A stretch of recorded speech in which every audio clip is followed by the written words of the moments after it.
One second. Okay, so we just went live. And while I am setting everything up on my side, what I am going to do, I'm going to invite you to, on your phones, go ahead and go live and share from our Anti Black Conversation page.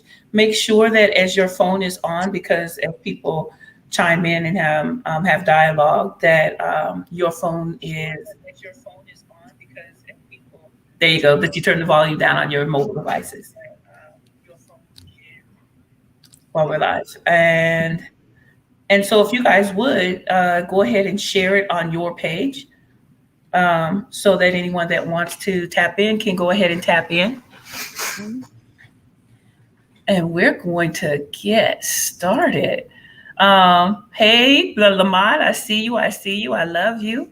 I miss you. Lamont, this right here is going to be a powerful conversation. So if you could share it on the Unity page and platform, I would super appreciate it. Yeah, we're going to be talking to some very powerful sisters. And we are going to be talking about the power of our story, our narrative. What happens when they tell our story? What happens when they tell stories? So before we get into that, I'm going to introduce myself. My name is Toni McNeil. I am a community organizer with Faith in the Valley. And I am also, hey, Libby, love you, sis. And I am also a native of Stockton. I am a mother of 4. I am a Black queen for real. Let's see, gosh, there are so many other things and other. And I'm also the founder of the Anti-Black Conversation page in space. And so this platform is something that God inspired and put on my heart to create in order for us to lift up the voices of those that are Black in the communities. And we talk about a plethora of things that are surrounding anti-Blackness and how anti-Blackness impacts us. It's a conversation that is led by the people to the people. And so we're talking one to another.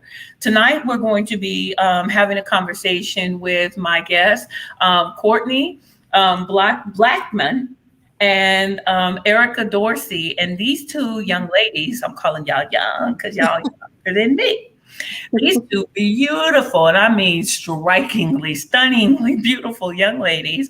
Man, I tip my hat to, because they are amazing, amazing organizers. They are brilliant. I sit at their feet. I glean from them and learn so much from them. And so I want to give room for them to introduce themselves, and then we're going to dive into some conversation. So Courtney, if you would introduce yourself, and just introduce yourself however you see fit. Who is Courtney? Well, hello, everyone. I'm Courtney, and I am the national organizer with the Live Free campaign, which is a project of faith in action. I'm also a program coordinator for the Black Youth Collaborative and Fellowship, which is a pilot program that's popping off in Florida, California, and here in my home city of St. Louis, Missouri. Really excited about that, because all we're doing is diving into and exploring stories, personal stories of our family and our community, and pulling out from there where we want to move next. And so I'm happy to be here. Thank you. And hello, everyone. My name is Erica Dorsey, and I am the co-founder of Flourishing Families, Inc., which works in the Stockton community and throughout the state around advocacy and support for African-American mothers and their families. And I'm also the Public Health Advocates Stockton Reach program. So I work in Stockton around health disparities for African-American families. Also a mother of 3 and daughter of the king, and happy to use my voice, use my instrument to affect change. So ladies, and I am super, like I said, I am excited, over the top excited. I'm also in rush mode because I was rushing to get back home. And so I'm still a little like in rush mode. And I'm going to try to slow, right. Look, Courtney's like, so I'm going to try to slow it down. this conversation I was inspired to lead after doing some real, after working with you, Courtney, in order to build up and get ready to, launch the pilot program for the youth, the Black Youth Collaborative Fellowship. And so I'm working with you, and then I've been in the live free spaces. We've been talking about Black August, which we'll talk a little bit about as far as what it is. We've been talking about reclaiming our narrative. Reclaiming our narrative. What does that mean? What does it mean to reclaim our narrative? That's the first question. Yeah. When we do we even have one as a people? Oh, definitely. I don't know, Erica, if you want to speak, but I feel like our stories are so rich, and with every life comes a story. So those stories do exist, and I feel like there's been, I don't know if you all saw about the Texas school books and how they're going to stop teaching about Martin Luther King. Listen, there is a very intentional and coordinated effort to misinform our youth and the population at large. There's a very intentional effort to keep the truth from our babies, and it's because if they know where they come from, they know where they can go. And so I those narratives are definitely there. You know what I mean? They're there for everyone, and I'm excited about exploring them. Yeah. So can you really quick? Can you elaborate what's going on in Texas? Oh, so I just saw this article. I didn't even get a chance to dive into it, but I do know that a while back, Texas school books, history books, were proposing to change the word slave, not to enslaved, which would be better, but to worker, which would tell a whole lie about the story in the first place. And now in Texas, they're talking about how you don't have to talk about the Ku Klux Klan as a negative entity. Like, you don't have to talk about them as being morally wrong. You also don't have to have conversations about Martin Luther King or Susan B. Anthony, or, I'm sorry, but you don't have to have conversation. They're cutting certain characters out of the books altogether. Is the story. Wow. Yeah, that's the second time I've heard about that. Have you heard anything about that, Erica? Yes. A while back, I had heard that was something, and first I thought it was a joke. So I was just like, that can't be real. I mean, because when you're talking about it, we're only talking about a handful of people anyway that we really lift up, within the school system that, folks really acknowledge. We're talking about maybe George Washington Carver, maybe a Harriet Tubman nod, Martin Luther King and Rosa Parks. Like, you do more than that. Like, your school is doing a lot. Really sorry about the background noise. Like I said, mother's but so it's to hear that they were going to be changing these. I mean, we know who that's benefiting, and we know the reasons why. And so, it can't happen. And so, we just have to hold their feet to the fire, and we have to put our foot down.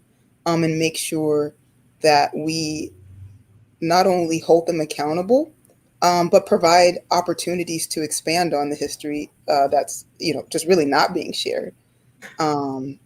We actually need to do the opposite, and make sure that these stories, which are American history, it is American history. Our history is not African American history; it's American history, is being,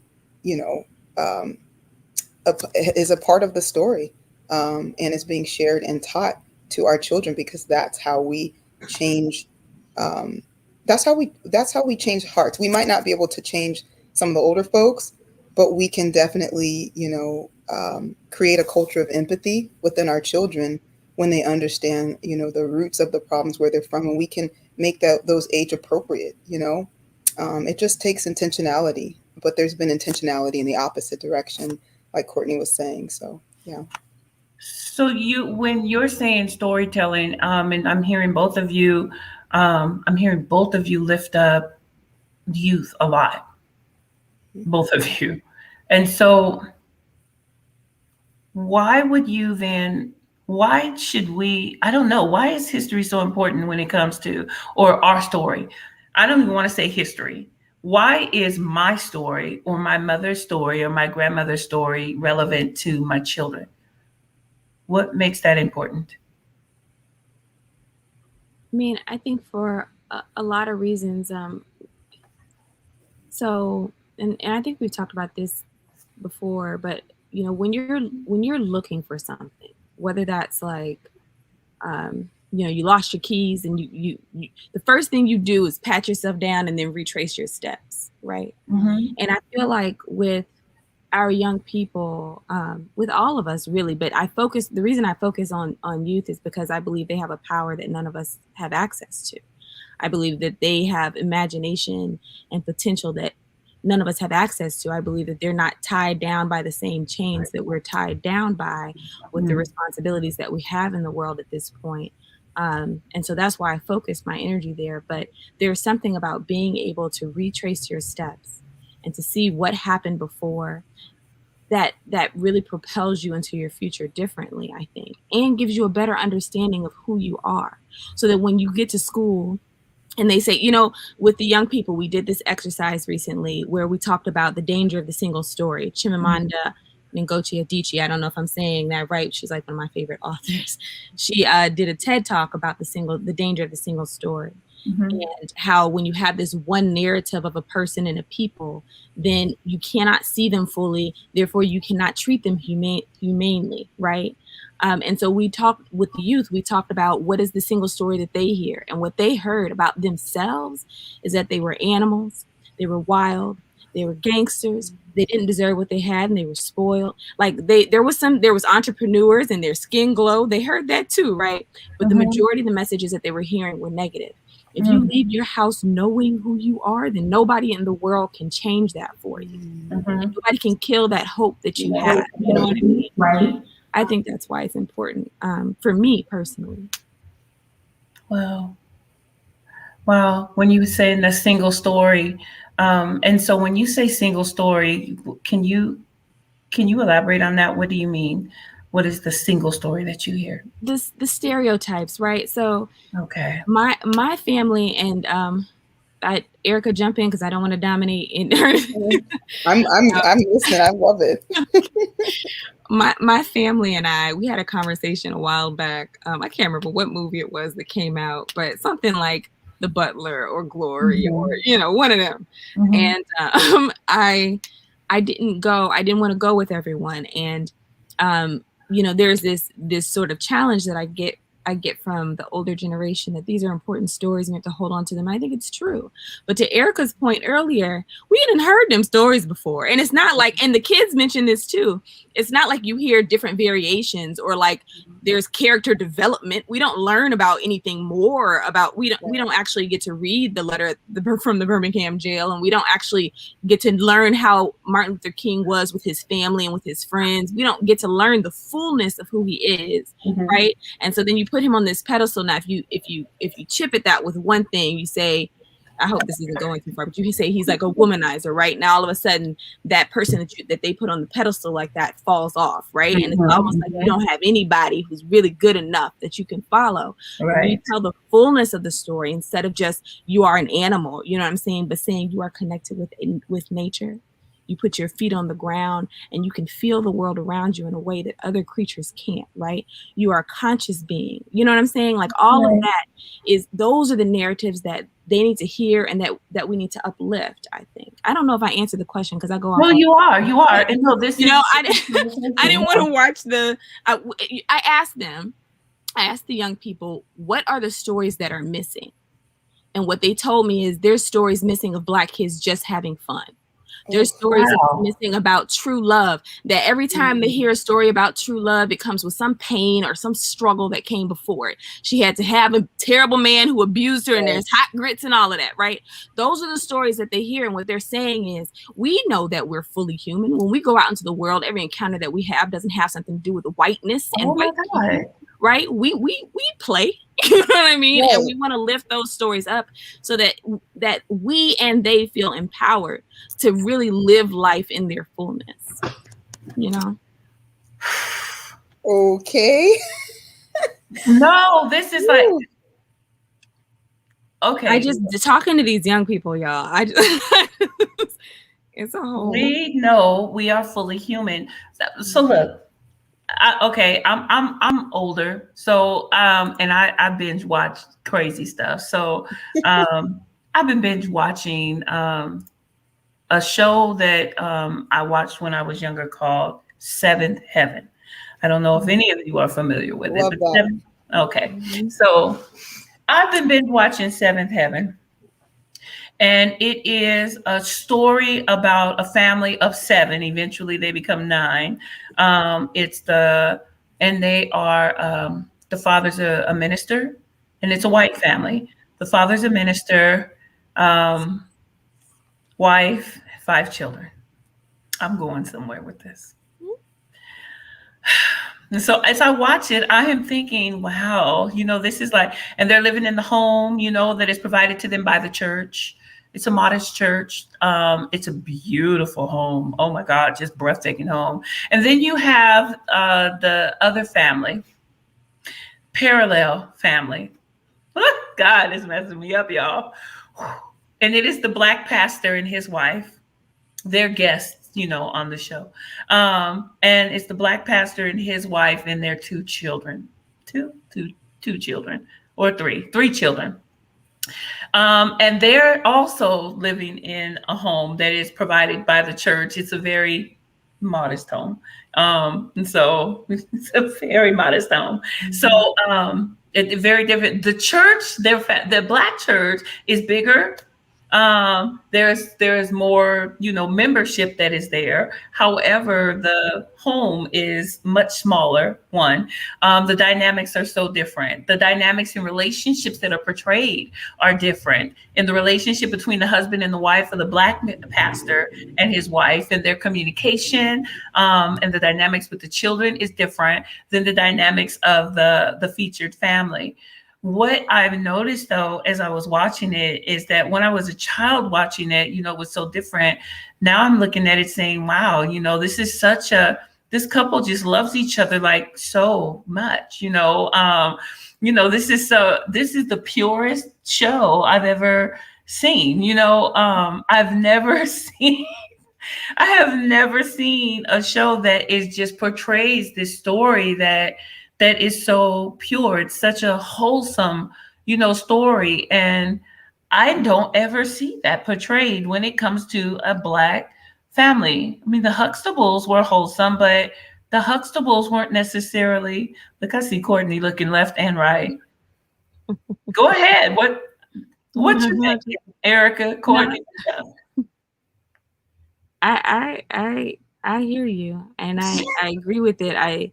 You know, I don't want to talk about the Huxtables, but I know you saw my face. I'm sorry. I apologize. I can't. And no, they don't apologize. Better. I mean, we're talking about the stories, right? That are portrayed. Yes. The stories that are given that we have to look at.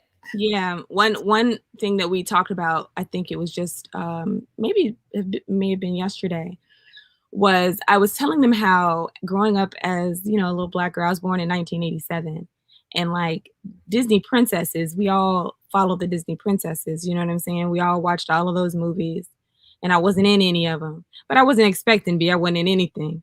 But except my mother made a point of giving me black dolls and black stories and things. But I mean, on TV, you don't expect to see yourself. Ooh, I'm sorry, that made me think of something else. But but when Princess and the Frog came out, at that point I was raising a child, and my ex's daughter, I was helping to raise her, and I was super excited to take her, y'all, because I had never seen a black princess, and I was at this point sort of, I had abandoned and was disillusioned with Disney, but I was excited about this, right?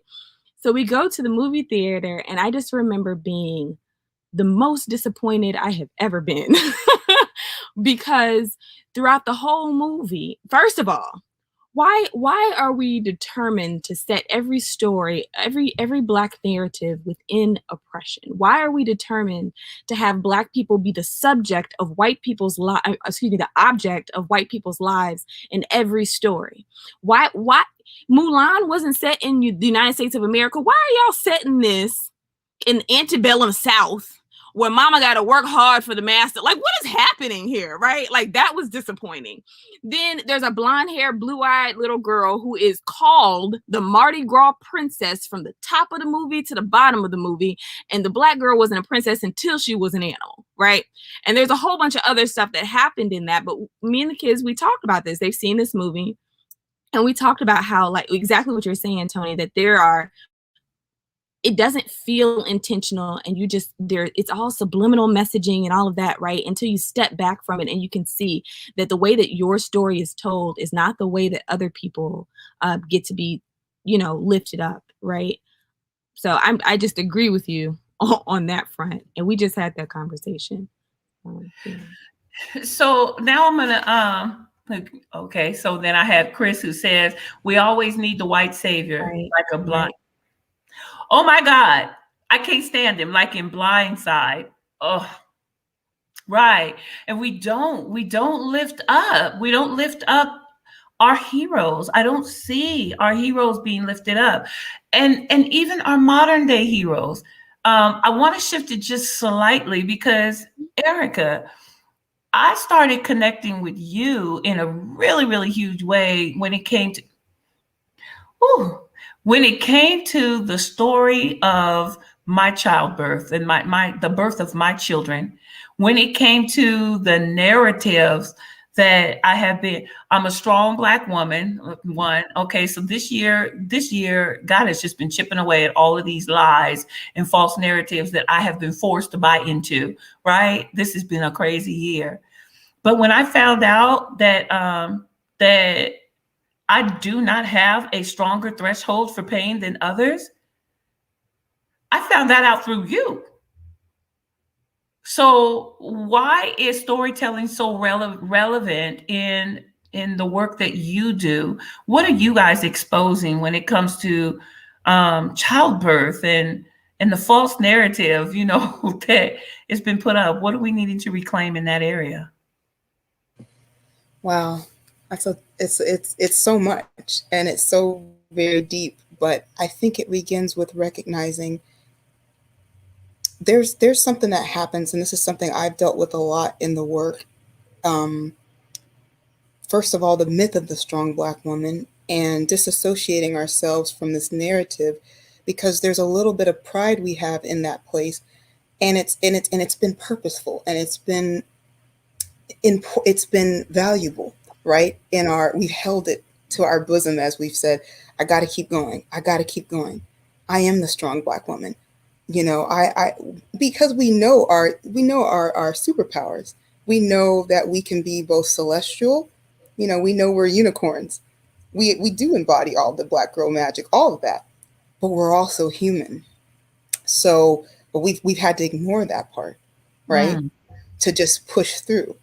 And so taking a step back, and because the thing we do is we immortalize the strong Black woman narrative when we look back at our ancestors and we say, man, how did she do that?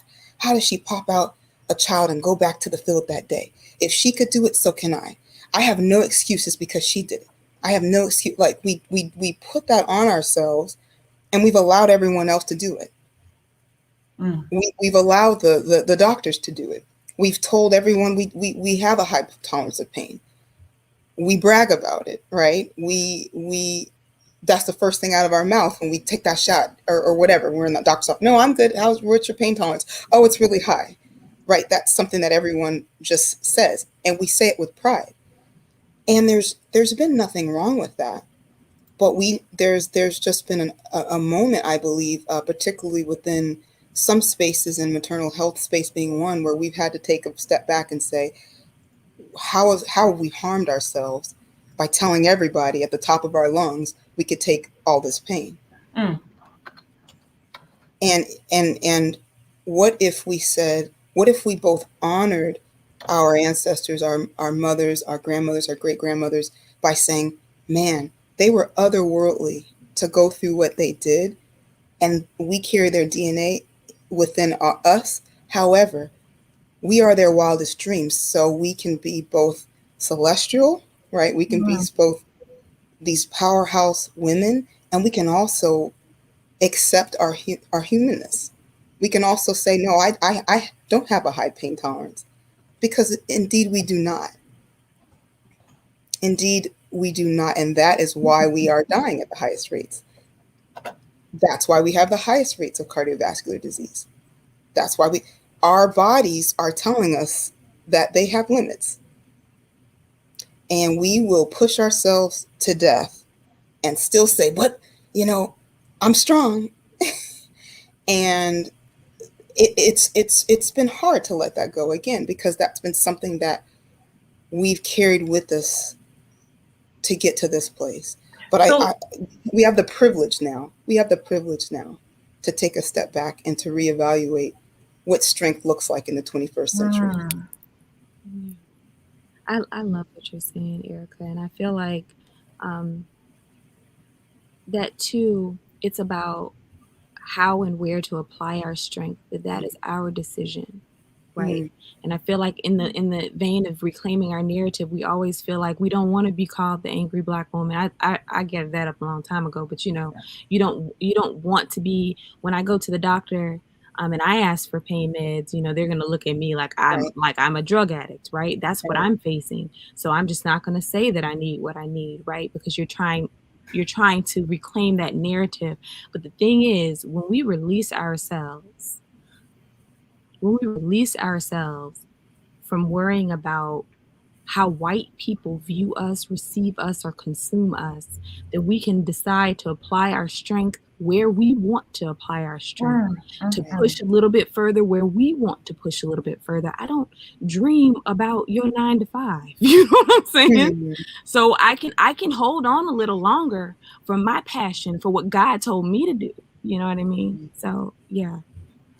And I think and I love that. I love that this again, because that was my main issue with the Princess movie, Princess and the Frog. I was there with my then 1-year-old baby girl. I was so proud to bring her. I knew she wasn't really going to be able to really receive it or understand, but I was so happy to have her there. And I was like, if this lady says I work hard one more time, I'm going to walk out of this theater. I don't want to hear how hard you work. I ain't never heard none of these other. I mean, I know Cinderella was in there, but at least she had birds and stuff helping her. I was like, if this lady said, I'm gonna work hard one more time with hard work, she's singing songs about how she's gonna work so hard. I was so done. So that I was like, I can't do it. Saving her literal pennies, Erica. Listen, saving her. That's not a song. That's not a Disney song I want to hear again. There's nothing princess-like about that. Wow, y'all, look.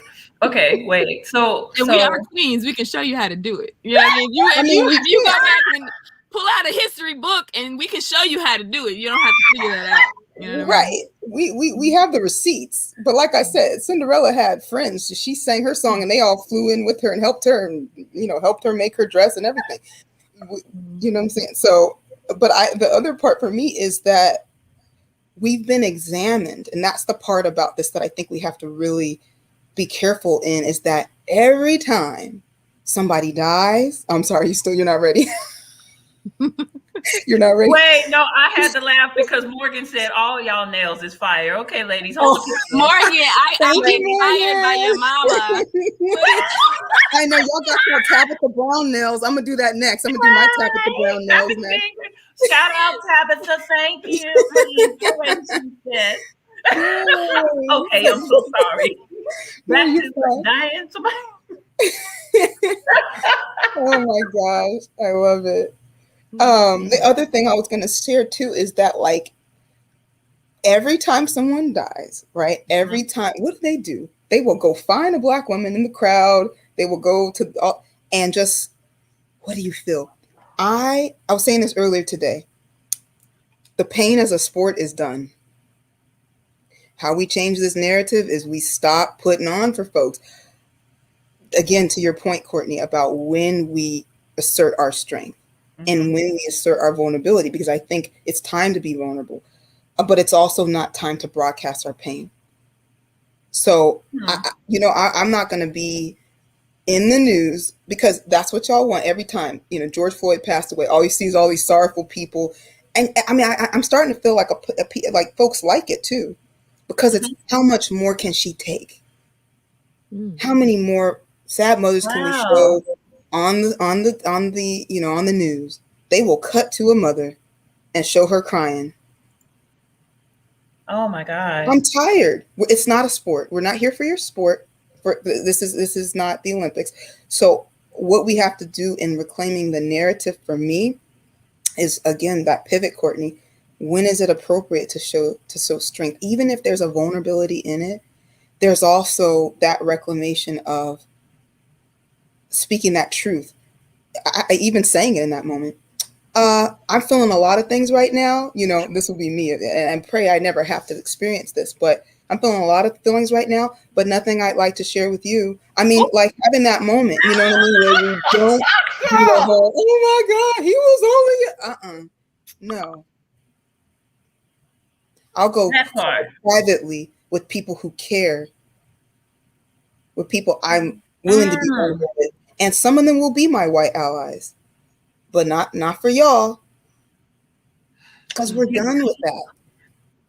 And there is something about going to the news too, because, I hope this doesn't sound too morbid or anything, but as I'm with these young people and we're talking about collecting story, one thing that we've recognized, because death is everywhere out here, is that obituaries are Black people's obituaries and Bibles. My grandmother was talking about that, where you record the history of your family in the Bible, which I don't think happens so much now.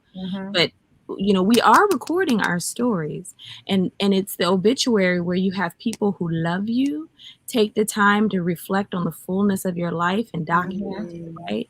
So we are looking at that, but we're also going out and having these conversations with family. So one young girl, she's 14, and she shared about how her grandmother was a sharecropper in Mississippi, that it was pretty much the same as slavery, even though she wasn't a slave. And she told the stories about just funny stories, and life stories and all this stuff that I don't think at that age I had the wherewithal to go and capture. But what you're saying, looking at those stories and sort of going back to catch them, I think it really helps in directing our strength and our passion and all of that. I don't know. I wanted to lift something up that I saw in the chat. How would you two address this comment? Not only are our stories of joy not told, but it seems to not be okay to even talk about around white people and or ethnicities because of their fragility. Like our joy is not okay to talk about around white people. I'd be curious to hear what Erica has to say. I've, at the risk of sounding a certain way, I've decided to not put myself in too many white spaces for a very long time. So, okay, I don't, I'd be curious to see what you say, Erica, about that. I like doing that because maybe I'm a little bit of a masochist, but I grew up in San Jose and I went to a private school and I had no choice. I was the only Black girl in my class, and from 7th grade to 12th grade, and it was it was extraordinarily difficult, but I also think it was character building.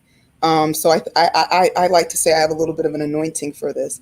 So I love to draw people in and then go attack. Because I can do that.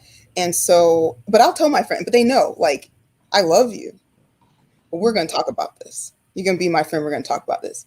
You don't want to be my friend. We don't talk. I'm going to be unapologetically myself in spaces, but we can also talk about Friends and some of the other, I love all the shows. We can go, I want to go to Alaska. I want to do all the things y'all want to do too. I could do that too. But we're also going to we're not going to talk about, I'm not going to put myself in a box either. Um, and I'm okay to do that. And what allows me to be vulnerable sometimes in those spaces is the experience I don't want my daughter to have, and I don't want my sons to have. I want different for them. And so if sometimes making that leap, again, I'm not going to do that on the 5 o'clock news, but in a one-on-one conversation, when somebody has said something inappropriate or they're crying their, white tears, this might be the moment to take a little sip of tea and have a conversation. And I've had to do that before. I'll quick story. I was at this tea place here in Modesto. I live in Modesto, and myself and my daughter, and then another another Black woman and her daughter. We were just having a nice little tea, and we were just living our best lives. And this white lady came up to us and was like, you're just such beautiful women, and I just wanted to know if I could take a picture of you. Almost cussed. She said she said, such a beautiful picture of you in my city today. Oh. Of you lovely ladies in my city today. And my friend said, absolutely not. And just like, right. And she was like, I can't believe it. And my daughter was like, well, at least she asked. My daughter's super empathizing and, just super like an empath, like, oh, the poor lady, at least she said it nicely, And I sipped my tea and we were just like, the nerve. And I was like, that like spirit, that anointing I have to like, I just was like, this is the day. So I walked over to her and I said, hi. Okay, so, because she was all looking all distressed. I said, okay, so what happened over there? And she stopped me before I could go any further. It was like, I just want to say I'm so sorry, and I'm sorry if I offended you, and I'm just really. And I said, it's okay. And she said, and I said, listen, first of all, this is my city. Okay, this is my country. I've been in this country for over 400 years. Oh, this is my country. Okay, so when you come up to people and you say what's yours, you're not going to get the reaction you want. We are not here for your entertainment, and you're making me feel uncomfortable in my country. I don't have anywhere else to go. And she was like, I'm so sorry. And then you know what she said? My nephew is married to an African-American young lady, and she never wants to come visit me. They live in the Bay Area, and she never wants to come visit me. And I was messaging her through Facebook. There are Black women here at this place I'm at right now. See, like you if they're here, like you could be here, come visit me. I said, well, it would have been great if you led with that, but I bet you if you messaged her back that you were going to say something to us, she probably would have told you not to do that. I'm sorry. You might even that's backwards and off and wrong. That is still a mess. Like, stop it. And that's why, Tony and Erica, I cannot be in these spaces, because guess who does not have the energy? Like, and I think, and like you dubbed this as an anointing, and I think that actually is a good way to talk about it.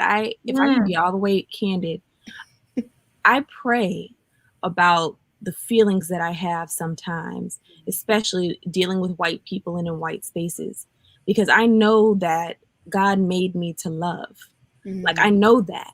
And I don't have any desire to do other things. You know what I mean? Right. I just want people to stop pushing me this way. So I sort of removed myself from those spaces. But like what you talked about was a woman who, while you on your good, beautiful, joyous day, came and siphoned as much energy as she could from that table. Woo! She took as much joy as she could from that table, and she gave nothing in return. And the next time she has a conversation, she's probably going to start at square one again, because they don't really want to know. You know what I'm saying? And one of the things that has been frustrating, my mother, she's a preacher, and she's been, in the news, and we have a lot of leaders who spend time in the news and pleading our case to the white gaze. And I think that there's a lot of beautiful things that come out of that, and there's a lot of purpose, and that we all have our place, right? And you do what you can do, or what you feel like you have the capacity to do. But I also feel like it's sort of a distraction from our real purpose, that if that brilliance, those minds and that energy was put on to the youth in our community, or uplifting beautiful stories instead of having to tell you why our life matters every other day, why are we having this conversation? Like, Oh my how God. about you just be over there and I'll, I mean, that's what it is for me, because I don't have it anymore. I don't have it to give. And if I had it to give, I'd keep it. So I'll tell you this. Here's the reason I do it. Because, I mean, I don't have, I have not taken inventory. yeah. And yet, you're right, sis. A lot of folks, the energy is wasted. But when I look at my children every time, if it's worth it one time, I'm going to do it. Because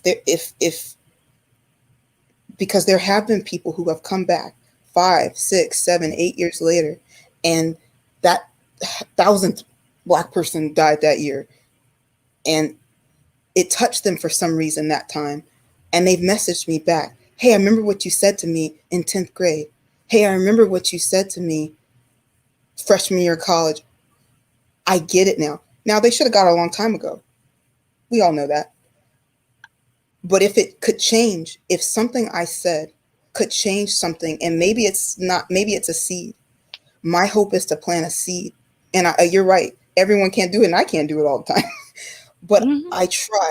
I try to be used when I can and when I have the capacity to do it, to drop seeds. And I said to that lady, don't ever do that again, because I was nice.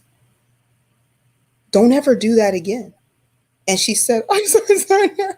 You have a blessed day. Now, I don't know. She might say it again, but she can't say somebody didn't tell her. Because maybe a lot of folks didn't, and they couldn't. So that's just where how I try to look at it. So I want to. I'm sorry. Go ahead. No, finish your thought, please. No, I was just gonna say, just as a little bit extra on this topic, my best friend from high school is a white girl, a white woman. She's a woman now. She just had a baby. One of my best friends, and I love her dearly, and I know she loves me dearly. And one of the things that I appreciate the most about her presence in my life is the fact that I know I can employ her to go have those conversations on my behalf, and I can go keep having my joy. You know what I'm saying? She has the capacity. There are people who are allies, and I think that is the space you live in. You know what I'm saying? Handle that light work so that I can keep doing my thing and building for my people. And I appreciate what you're saying, because I think it's important that there are some Black people in our community who have that capacity that you're talking about.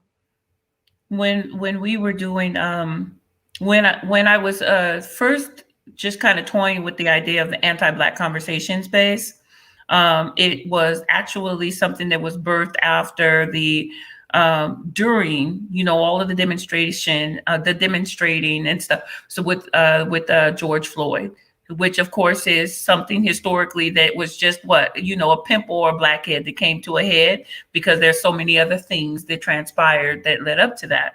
So I was struggling because there was a lot of spaces that were really trying to do the anti-Blackness work, within there. And I'm saying that, and I'm trying to, even as I speak, I notice that I'm trying to make sure that I'm speaking and using my tone and my mannerism and my language and choice of words,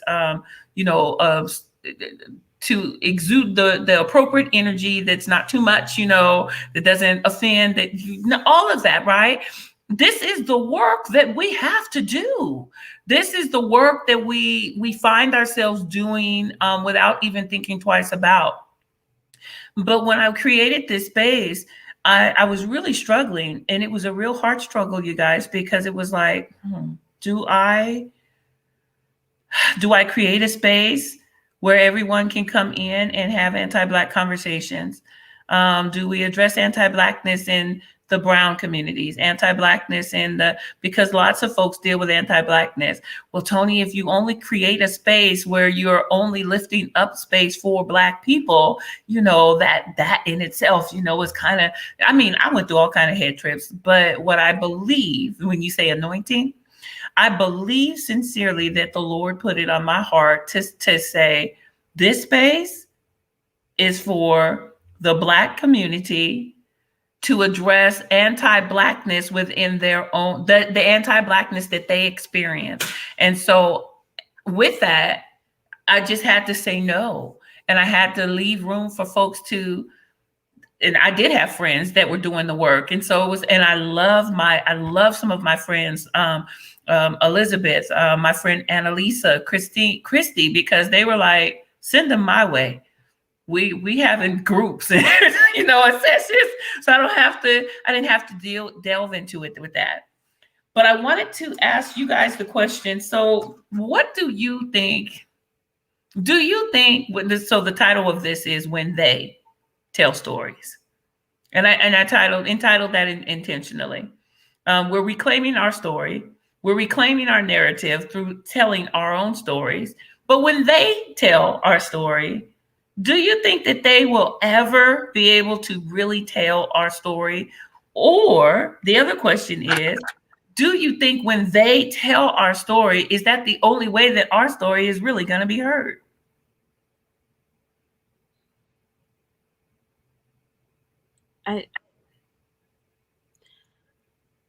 There's a lot there, but I feel like personally,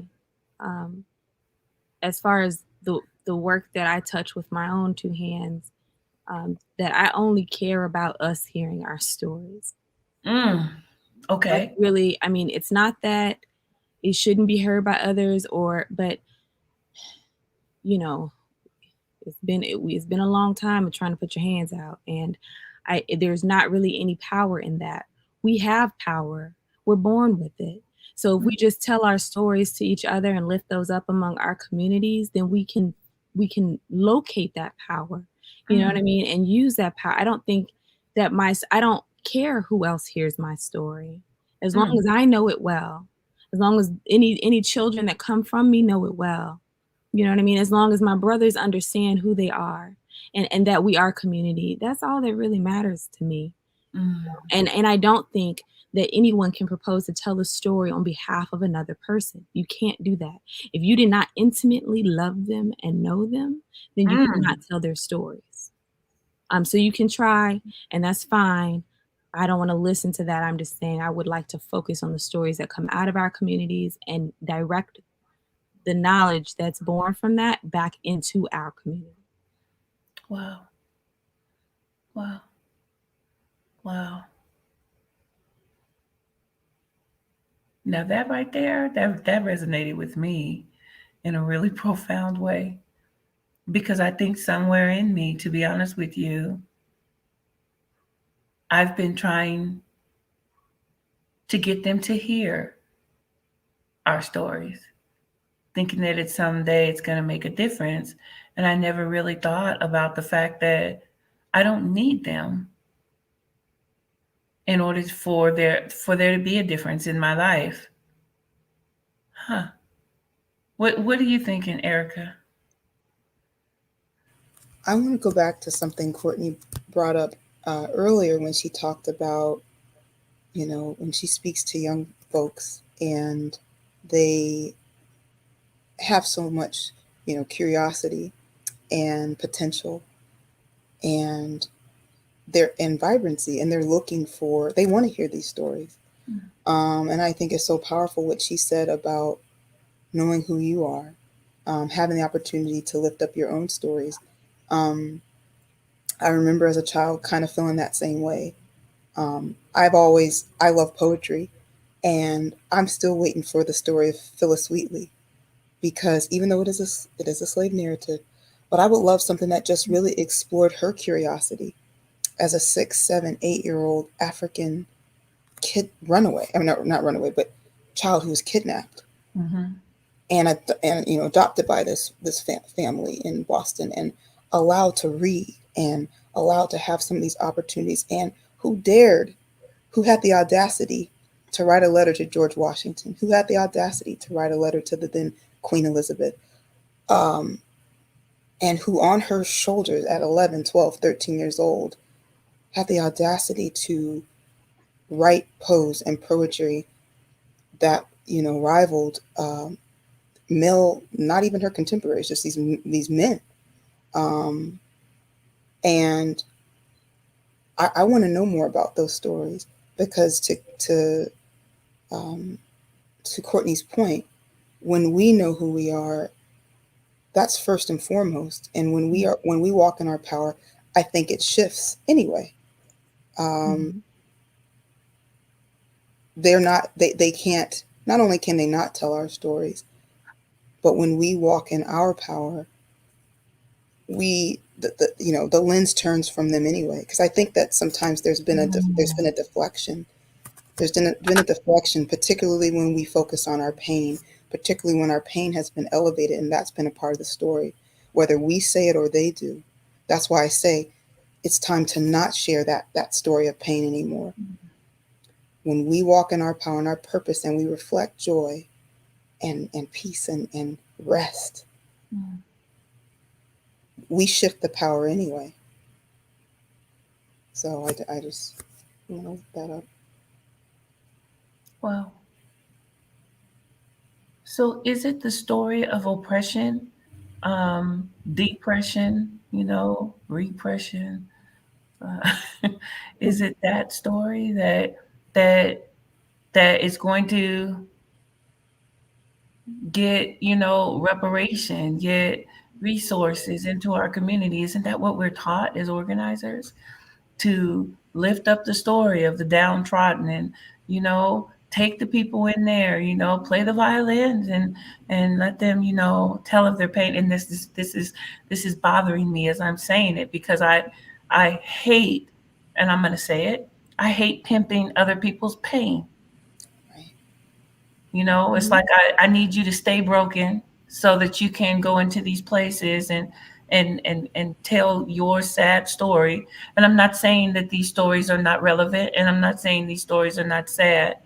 However, I don't necessarily know, Courtney, if we've taken the time to actually really celebrate the lives that are lifted up on these on the what do you call those that you were saying, the when you have the funeral, the Oh, the obituaries. yeah, we Yeah. we don't even. So there's a couple things from what you all have just said that stand out to me, or a couple thoughts that popped out. Um, and one is about this idea of like telling our story from the situation of oppression and struggle. And the reason that that's happening is because in the history that has always been mandated for us to learn, right? Mhm. Well, since desegregation at least, um, has been of us as the objects of someone else's story. So I talk to the young people, for example, about how when you learn about George Washington, you know, you learn about wooden teeth, which isn't true, right? Those were slave teeth. But you also learn about the things that he did, the policy he passed. You learn about his triumphs, his peaks, because that's the way you tell a story, right? Like we look at like the way you write a novel or even a news story, the who, what, when, where, and how, looking at the events that happen throughout the stages of life. You always tell the story as the hero, Mhm. right? Nobody's writing the story from the position of villain or anything like that. So you're the hero. So if I'm the hero in this story and I'm deciding what's going to be taught about Black history and the history of other people, and I'm not those people, I don't love those people, I have no connections to those people, then that story is always going to be as of them as my object. Mhm. And so we are always going to have to be situated in the oppression and in the pain in those stories, right? I think another thing that sort of stood out to me too is this conversation you were having, Tony, about like we have to proposition, right? We have to pimp our pain for the Mhm. dollars to save ourselves. And one thing that we had the conversation about too is when you look at the richness that lives in, has always lived in the continent of Africa. What happened was some people saw something they liked and they took it all, right? They took the people and the resources, minerals, right? They came and got educated by us by about agriculture and mathematics. Christianity originated in Ethiopia, right? So they came and they took everything. right? And then they stripped it and they siloed it all. And then what they did create, it, this is just me speaking from my own heart, right? What they did create was the dollar. And then they said, this dollar that I created and put in my back pocket, if you can get your hands on it, then I'll give you back all of the things I stole from you bit by bit. You just got to come and chase this dollar. You feel me? So if I feel like having the conversation about my story is so that I can get the money to get myself free, it's because I'm not thinking about the fact that I was born free. The grass grows freely. Right. The tomatoes can be planted. The education, it already, knowledge is academic, it's experiential, and it's communal. It lives in us. There is nothing that they have that we don't already have access to. And the messaging that anything is that life is anything other than that is what keeps us running. You know what I'm saying? Wow.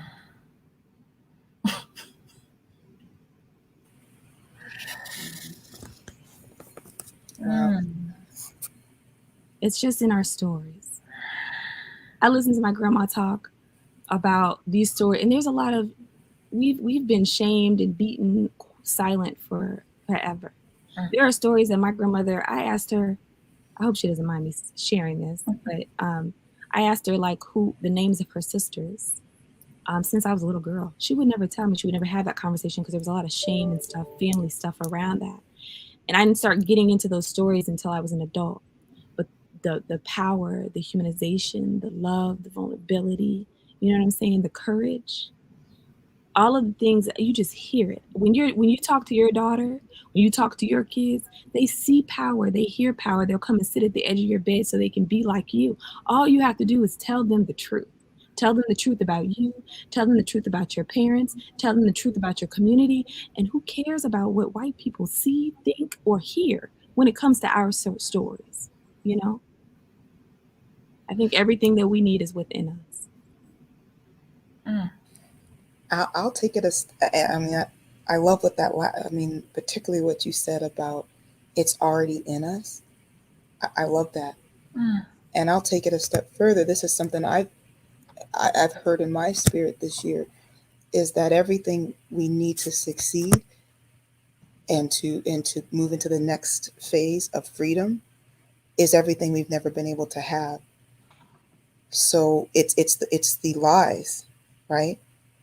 That we can't have generational wealth. We can't rest. We can't sit down. We got to keep pushing. We got to keep working. We got all these things that have been spoken to us. These lies have been intentional to keep us in a prison to a degree within mind, to keep us in that survival place. So daring to cry, to break down, to have to say I'm not okay, to say I need, mental health um, days or therapy or all these things.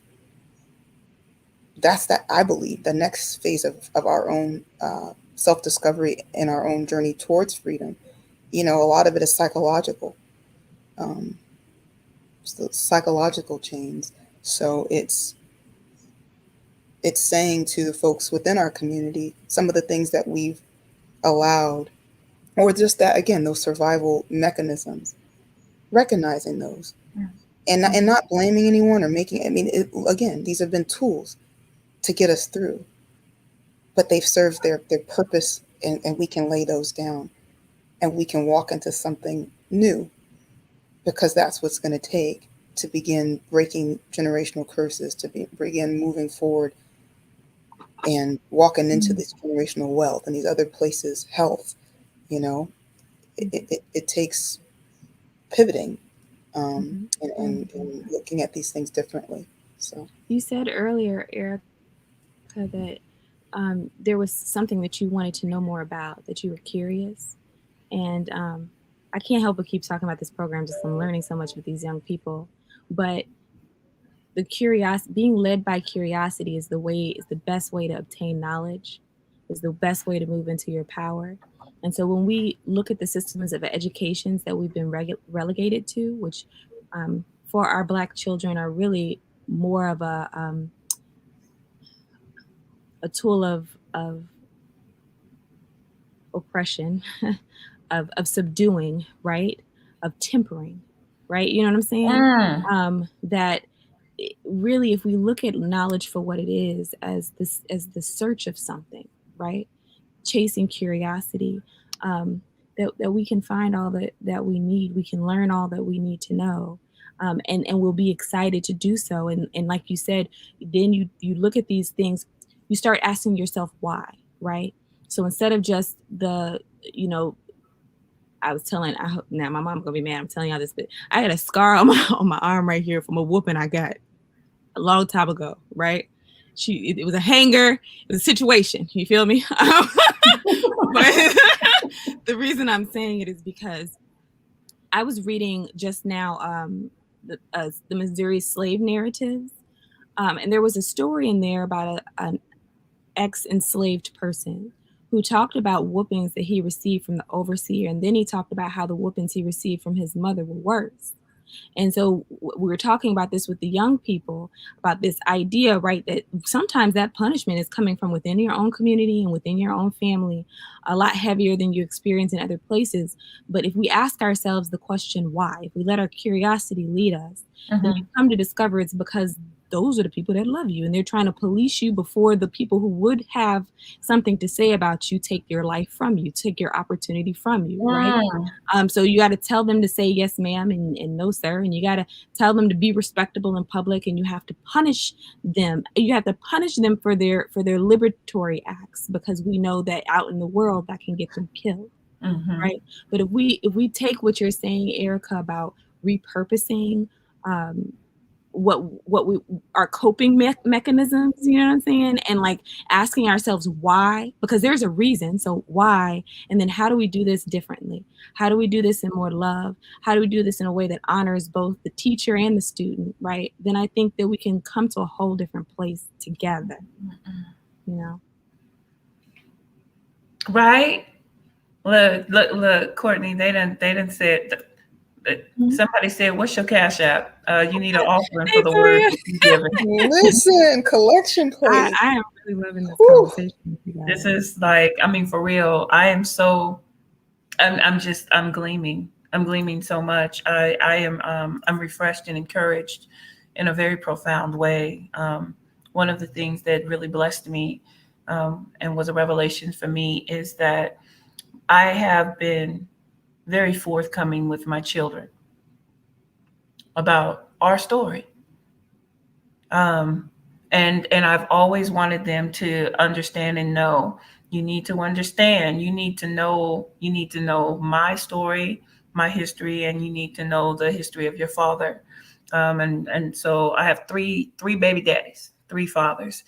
A baby daddy is a derogatory. I have there are three fathers to my children, um, and and I make sure that my children know their father's history too, as much as I can provide for them, and the history of their families, their lineage, all of that, and how one thing leads to another when it comes to decisions and all of that. But I believe that that has empowered them in ways that I could not have imagined until this moment.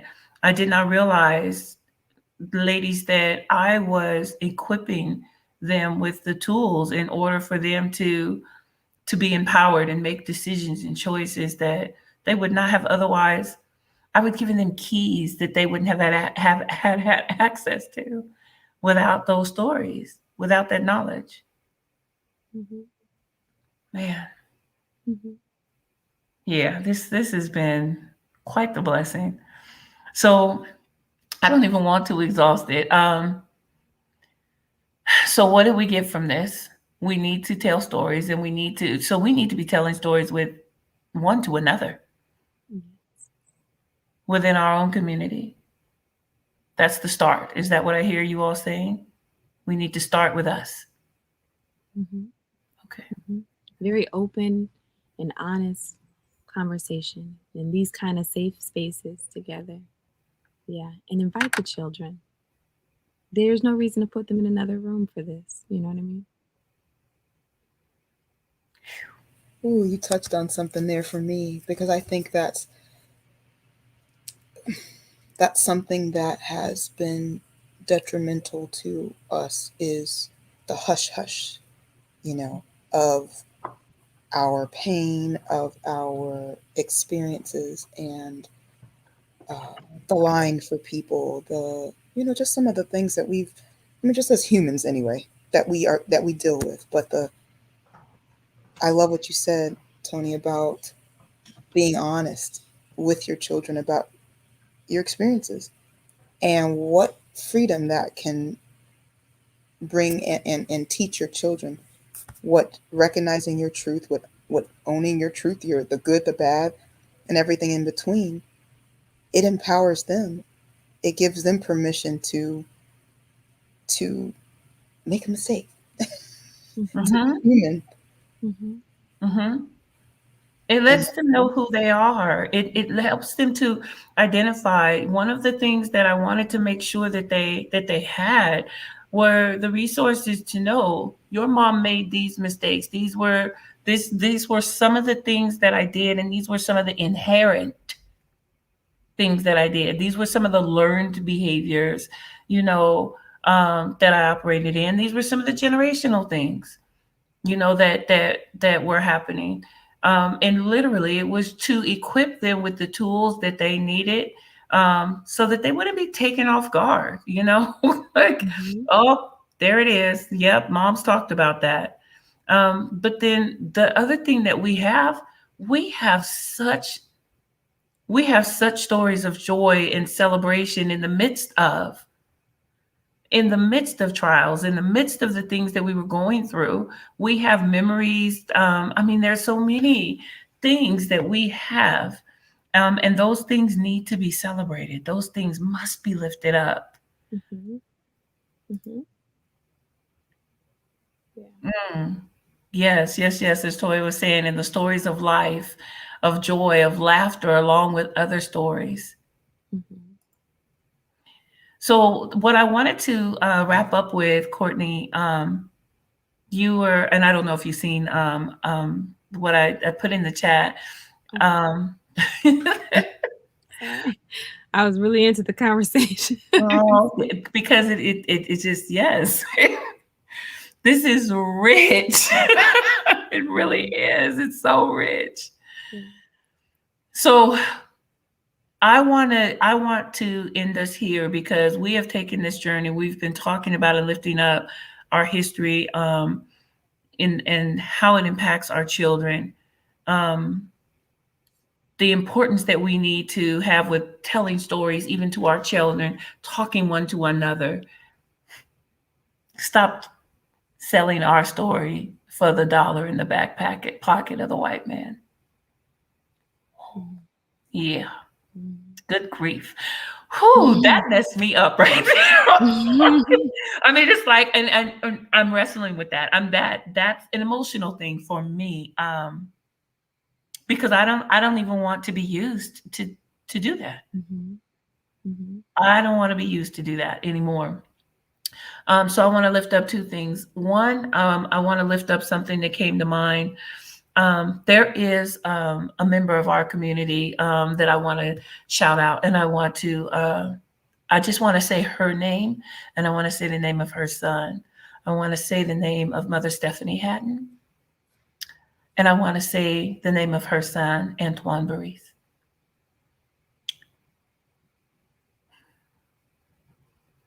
And I want to pause there, and I'm lifting that up because what I learned in a space with you is that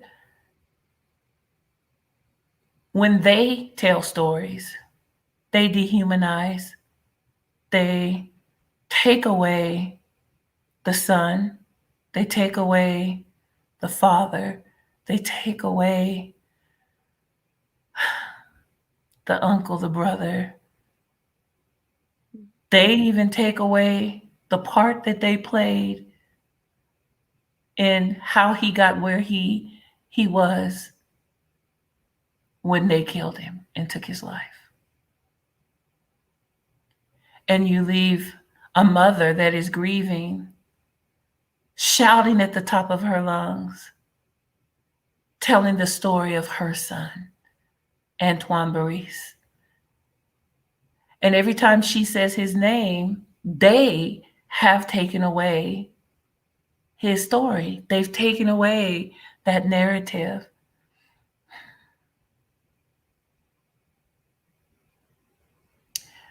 We have to sit down with mothers like Stephanie Hadden and hear her story. She's the only one left to tell his story. She's the only one left to humanize her son. Mhm. And we then become the villains. We become, I don't want to say villains, but we become co collaborators in a sense when we silence those mothers that are shouting from the rooftop, this is my son, this is my husband, this is my daughter, this is my nephew, this is my child, this is my, this is my.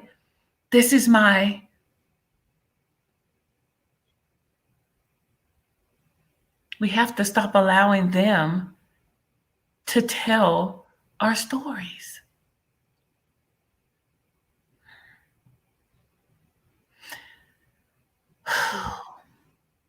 They at least don't need to be the source of that, of our stories for us to consume, for sure.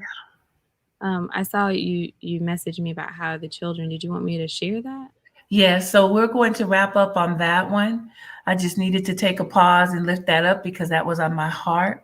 Mm. And so we love you, Mother Hatton. Amen. We love you. We are praying for you. We applaud you. And we will stop moving and being too busy to sit down with you and to allow you to tell us your story, to tell us Antoine's story. So I just wanted to make sure that we lift that up. Mm. Now, yes, Courtney, I want you to Mhm. tell us about the message that you lifted up in regard to how are the children. Okay. I'm sorry. What you just said left me feeling away. Um, I think it'd be very powerful to get those women, those parents, those people who have lost um, in a fishbowl where they can just tell us, where they can just tell us the story, where we can just sit and listen to the story. Um, Do we so, have to, and I'm sorry, mm-mm. when we allow people space to tell us their story,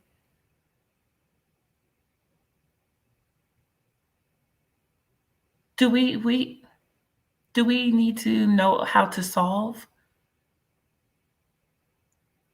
No, I think one of the things that is sitting with me in this thought I'm having is really, I don't ever want to be in imposition when someone when when you're grieving, people deal with that in different ways and hold it differently, and you get pulled in so many different ways that I don't want to be a place where I don't want to be one of those takers. But I do think that there is something very giving in being able, life giving, in being able to sit down and just recount the story. Um, and so I don't think that there has to be a resolution. um, I think sometimes it's nice just to remember, you know. Mm, yeah. What about you, Erica? Any thought? I really agree wholeheartedly with Courtney.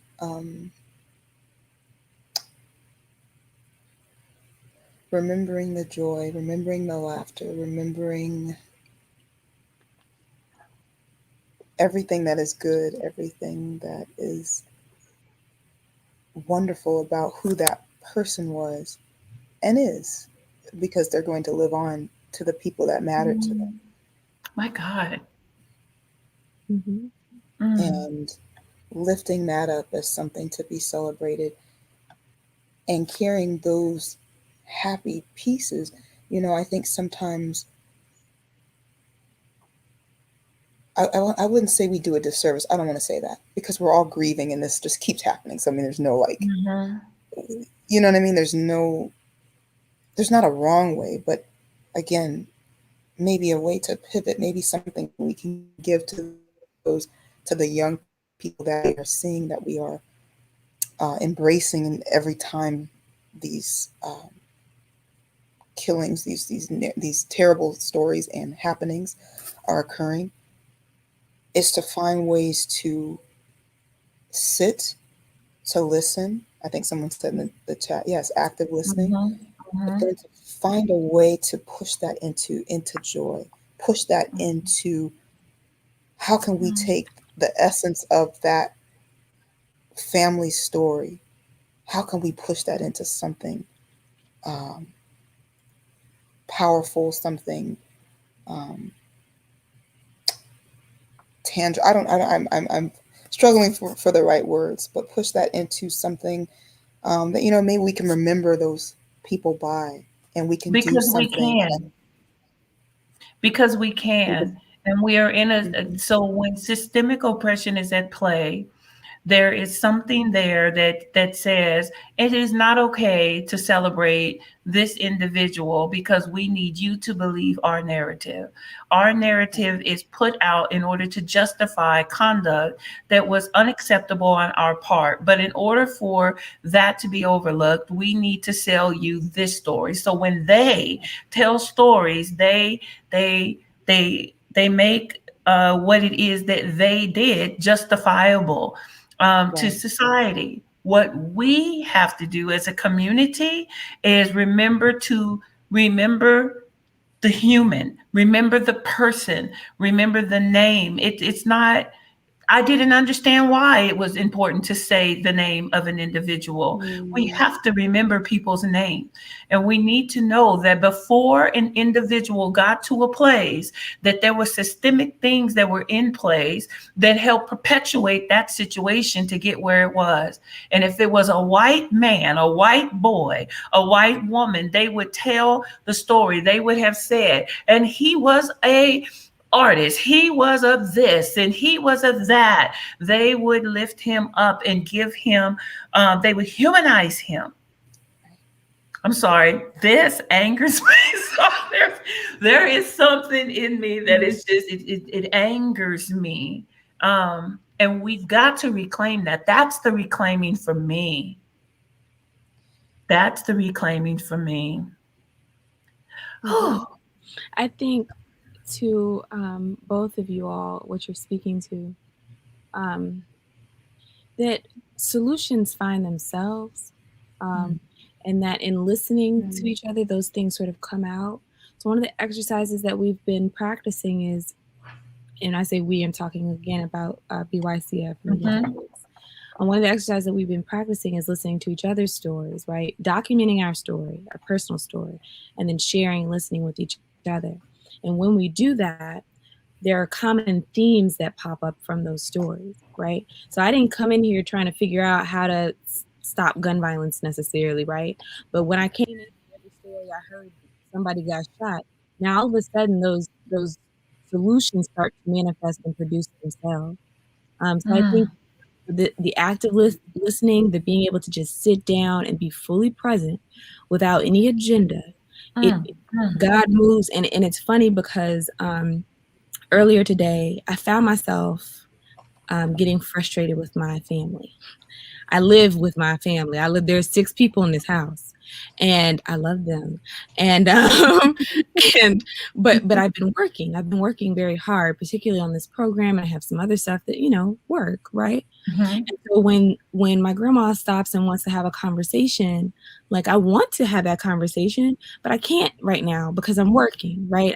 It's the busyness sort of thing. And I was struggling with that or really wrestling with that earlier because there is everything that my grandmother has ever said to me has been gold. It's Mhm. just true.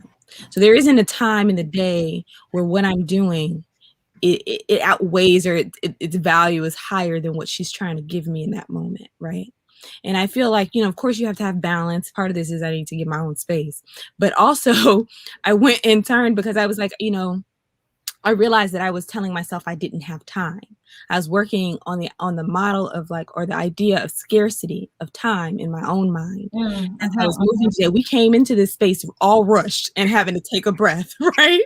There's this Right. idea that there's not enough Okay. time. You got to go, go, go, go, go. Yeah. There's one thing, a couple things. There's one thing my mother says or had said that really stuck with me, and I'm going to paraphrase it maybe, but she said that to be tired is not of God. In fact, it is to mock God's sufficiency, right? And so with that in mind, I said, okay, I need to stop and I need to just talk to God for a second because I have time for that. There's no way I can say, or it doesn't matter what's coming right now in this next moment. I have to have time for that, right? And so I ended up reading Isaiah 41 verse 10. And after reading that, I just, in meditation, I sat down and I wrote this, and I'm only going to share it because it feels like it's speaking to what we're talking about right now in this moment. But I told myself that I have enough time for family. I have enough time for my personal affairs. I have always enough time for God. I have plenty enough time not to sell it all. And I am free. Right? He has declared it so. I fear no man because he is with me. I hold fast to my courage because he is my God and he will strengthen me and he will help me. Right? Both of those things are going to happen. And that the Lord will hold me and my family. There's this culture of individualism that capitalism thrives off of, right? The nature of busyness thrives off of. There is an abundance in this world. And so for me and for my family, God is going to lift us up with his victorious right hand. And I compete with no man for anything because it is all given abundantly. And we are called then not to be stressed and always focus on our struggles and the problems and the solutions and the time, but instead we are called to record the gospel. We are the history. We are called to record that. And that thing, that gospel, our stories, our lives, our lived experiences, and the way that God shows up for us and has showed out for us all of our existence. That is the good news. And of that, there is much. There is plenty. And for me, that really helped get me recentered and slow it down. I'm not going to say I'm not going to catch right back up and get caught up in that whirlwind, but just to be able to come back and say, I don't always have to come to the table with a solution or an answer. I don't always have to come producing, but I can just come and be with myself and be with my family and be with my community, Man, oh man. Yeah, girl. I got some notes. I got some notes. I got some notes. Yeah. Okay, Miss Courtney. The question. No, so we've talked about children a lot, and so what I want to do is I want to lift up why. And so, tell us about how are the children. It's not long, y'all, if you can bear with me. I actually shared this. This is a sermon as preached by my mother. And excuse me if I mispronounce the name of this tribe because I'm not all that familiar. This is a story that sparks curiosity in me, like Eric was talking about. And I'm over here digging and learning new things. So I'm going to mess up on the way. But it says that the question is, how are the children? And it says, among the many fabled and accomplished tribes of East Africa, there is no tribe considered to have warriors more fearsome or more intelligent than the mighty Maasai. The tribe is unique and popular due to their long preserved culture. Despite Western cultural influences, the Maasai people have clung to their traditional way of life. making them a symbol of Kenyan culture. So it is not surprising then to learn that the traditional greeting passed among the Maasai warriors is translated to mean, "And how are the children?"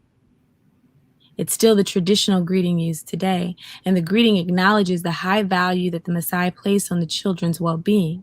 Even warriors with no children of their own give the traditional answer, "All the children are well," meaning that peace and safety prevail. The priorities of protecting the young and the powerless are in place, and that the Maasai people have not forgotten their reason for being, their proper function, and their responsibilities. All the children are well means that life is good. It means the daily struggles of existence, even among the poor and the marginalized, are seen. Right? Like we were talking about, you can just be quiet and listen to the story, that those people are seen, and that the village is committed to providing proper care for those incapable of providing for themselves. So the question that I invite us into once again today is, how are the children? How are the children who are afraid to attend school today, traumatized by a fear of dying in a place that should be safe? How are the children, the 46 children who are shot daily, 7 of whom will die, how are they? How are the children who find guns they believe to be toys until their play ends in the death of family and friends? How are the children who live with such guilt?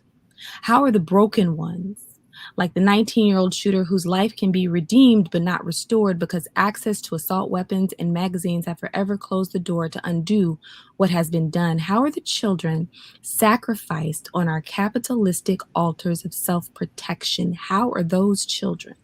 How do we care about our children, or do we care about our children enough to do all we can to keep them safe? How are all of the children, the ones killed in preventable violence and those left behind to mourn their passing? Imagine what might be the effect on the consciousness of our communities, our nation, and our world if we began greeting each other with the same daily question of the Maasai, "And how are the children?"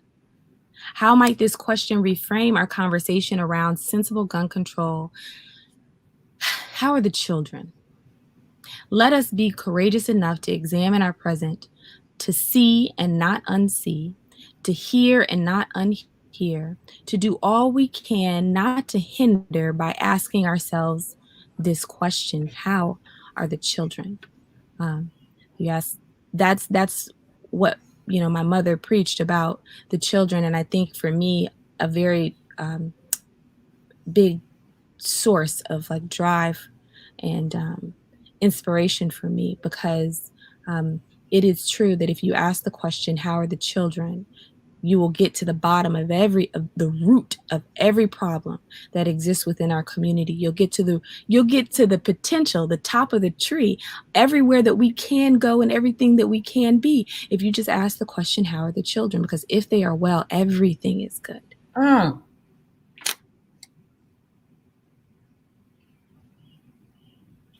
Courtney, it's 7:00. Yeah. But I'm like, Lord have mercy. So, yes, it is our time, and I think that that is an appropriate way to end this conversation by asking the question, how are the children? Amen. So we'll come back at you. This is not going to be the last conversation. We are in a series and a season of storytelling. Um, and I think that when we come back, Courtney, I definitely want to invite you back. Erica, girls, we rocking this, so you're invited back. Um, I believe, Courtney, we are going to be inviting some of the children. Yes. Let's do that. So our next conversation, when Courtney comes, our next conversation will be a response to the question, how are the children? Yeah.